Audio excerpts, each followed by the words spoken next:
It started with a whisper in the back of an old interrogation room, the kind where time feels like it's frozen, where fluorescent lights flicker and ghosts of past confessions still hang in the air.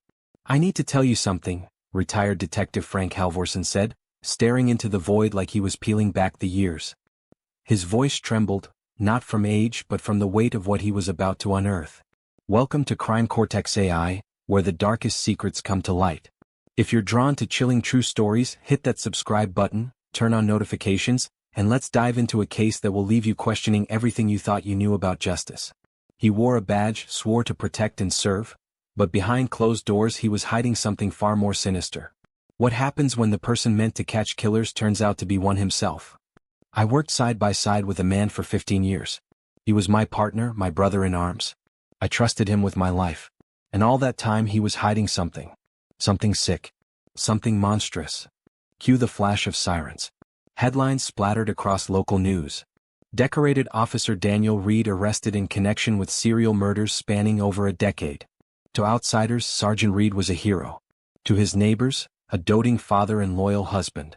He was the kind of man who'd walk an elderly woman across the street, then spend his Saturday coaching Little League. But buried beneath that polished exterior was a darkness few could imagine. What no one knew then was that for over 10 years, a predator wore the badge. This is the story of a man who hid behind the law while breaking it in the most brutal way possible. A man who stood at crime scenes not as a protector, but as the perpetrator. And the nightmare only unraveled because one rookie officer decided to trust her gut. But to truly understand how a community's most trusted man became its worst nightmare, we have to go back, to the very beginning. Before the mask slipped. Before the bodies surfaced. Back to the quiet town where it all began. Cedar Hill wasn't the kind of place that made headlines. Tucked away in the Pacific Northwest, surrounded by misty evergreens and winding back roads, it was the kind of town where everyone knew everyone, or at least thought they did. With a population barely scratching 12,000, life in Cedar Hill moved slowly. Coffee shops opened at dawn, and the local high school football team was practically royalty. People left their doors unlocked. Children rode their bikes until sunset. And at the heart of it all was the Cedar Hill Police Department. A modest 2-story brick building that served more as a community center than a law enforcement hub. Sergeant Daniel Reed was a familiar face there. Always smiling. Always offering help. He remembered birthdays, attended funerals, and once climbed into a frozen river to rescue a stranded dog. To the townspeople he was what a good cop was supposed to be. But there was something else in Cedar Hill. A shadow. A tension that pulsed just beneath the surface, but no one dared name it. Not yet. It started with whispers. A missing girl here. A body found in the woods there. Isolated, tragic events. But no one connected the dots. Because no one wanted to believe that evil could wear a uniform. The first official case was logged in 2009. Melissa Grant, 17, vanished on her way home from a part-time shift at the local diner. Her car was found on the edge of Pine Hollow. Doors locked, purse inside, keys still in the ignition. Everyone said she was a good kid, the kind who stayed out of trouble and loved painting sunflowers. 2 months later, Tracy Loudon, 32, was found in her bathtub, wrist slit, an apparent suicide. But something didn't sit right. No suicide note. No history of depression. And the tub was scrubbed, spotless. Too spotless. In 2011, Clara Jennings, a school librarian in her 50s, was discovered in her garage, carbon monoxide poisoning. Another suicide. But again no note. And her car keys were found neatly placed on the kitchen counter. Year after year the pattern continued. One victim here. Another the next town over. Men. Women. Teenagers. Some missing, some accidental deaths. Others ruled suicide. No one noticed the similarities. No one thought to compare the timelines. Not until a young patrol officer, fresh out of the academy, started asking the questions no one wanted to answer. She would be the one to pull the thread that unraveled everything. But before we meet her, there's one more thing you need to know. Sergeant Reed was assigned to every single one of those cases. Nina couldn't let it go. She began working unofficially, pulling files on her off days, reviewing police reports at home, scanning news articles from other towns. She started a spreadsheet. Dates, victims, locations, time of death, manner of death, and most importantly, who responded. And what emerged wasn't just suspicious, it was chilling. The incidents spanned over 12 years. Some inside Cedar Hill. Others just outside its borders but always within an hour's drive.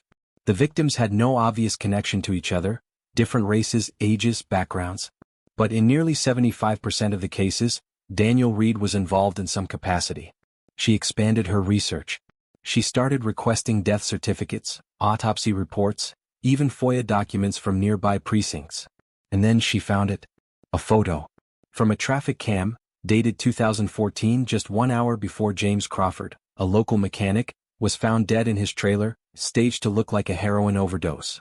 Reed had listed it as a routine wellness check. But the camera footage showed something else.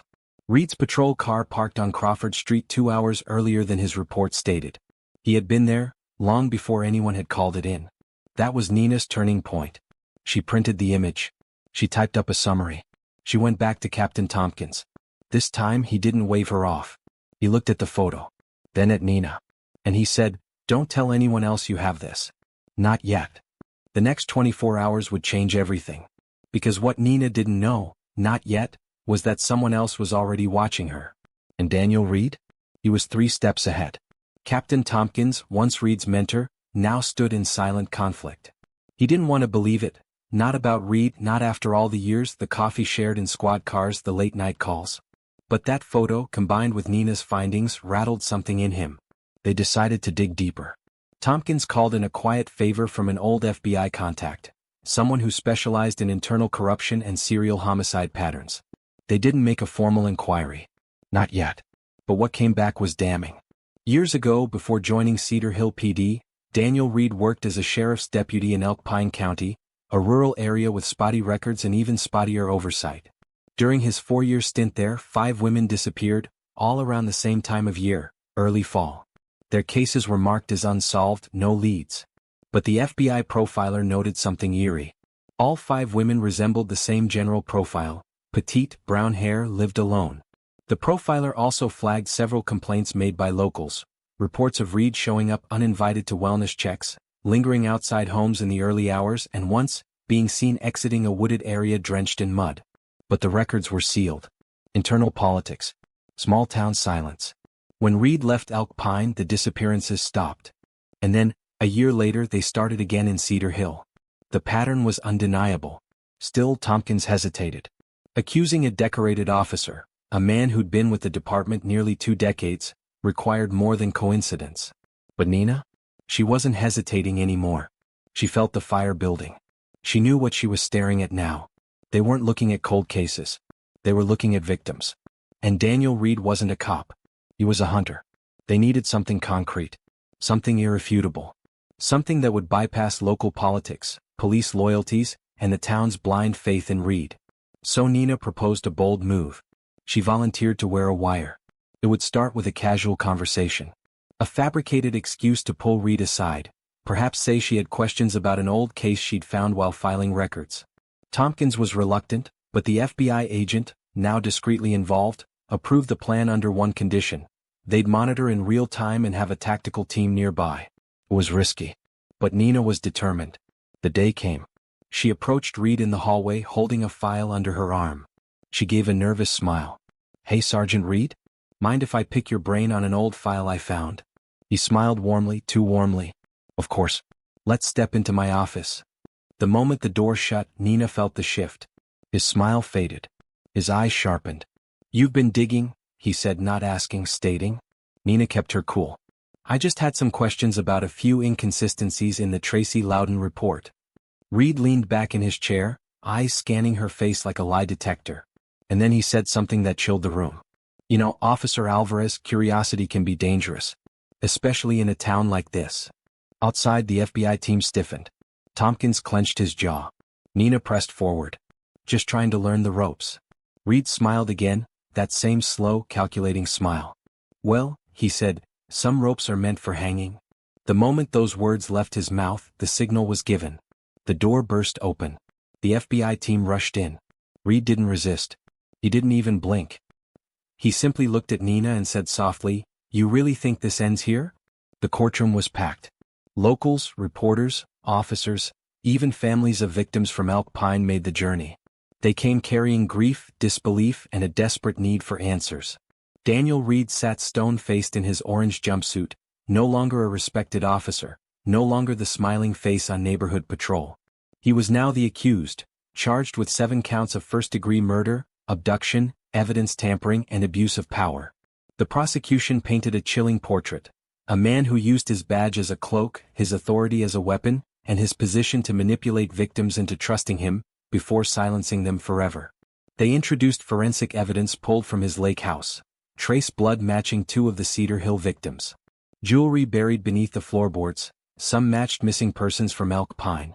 And perhaps most damning of all, a secret storage drive containing hundreds of photos, not just of the victims but of surveillance shots taken weeks, even months before their deaths. They had been stalked, studied, chosen.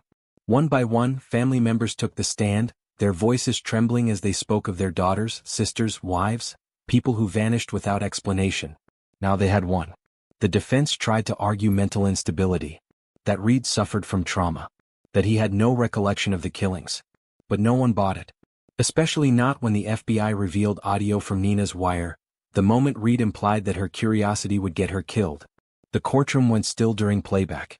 Not even the air dared move. Daniel Reed said nothing. Never showed remorse. Never even blinked. When the guilty verdict came down, the room erupted, some in sobs, others in applause. But for Nina Alvarez and Captain Tompkins, the victory felt hollow. Because justice, while necessary, didn't bring the victims back. Cedar Hill would never be the same. Murals of fallen officers were taken down. Fundraisers once held for Reed's heroism were quietly dissolved. Parents who once waved at patrol cars now looked at them with suspicion. Trust had been shattered. And Nina? She became a reluctant symbol.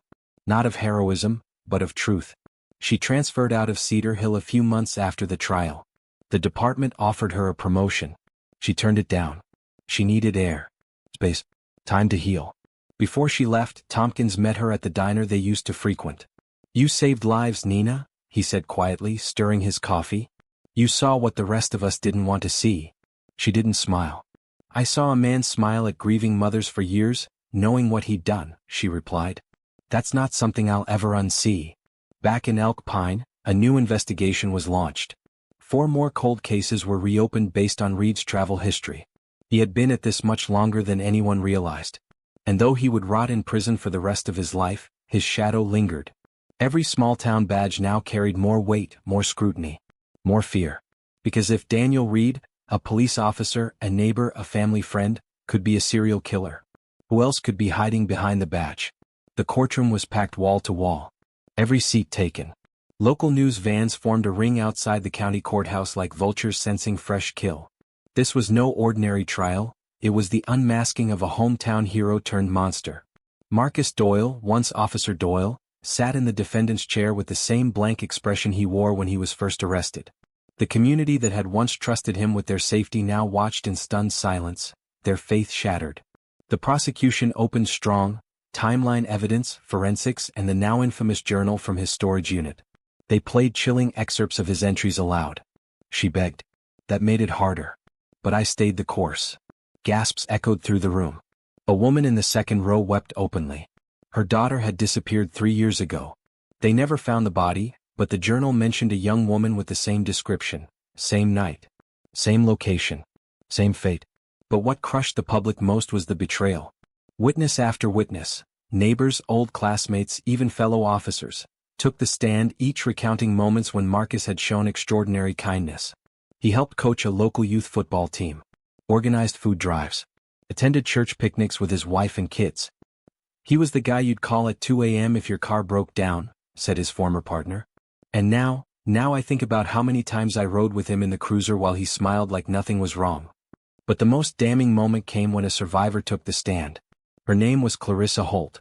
She hadn't spoken to media in years, but she agreed to testify. She told the court about the night she was taken, blindfolded, restrained, dumped in an abandoned cabin. But she escaped when Marcus stepped outside to take a phone call. She remembered one phrase he whispered on the phone that night, "It's done." She won't talk. Clarissa's presence put flesh and blood to the horror. The jury was visibly shaken. One even asked to be excused afterward.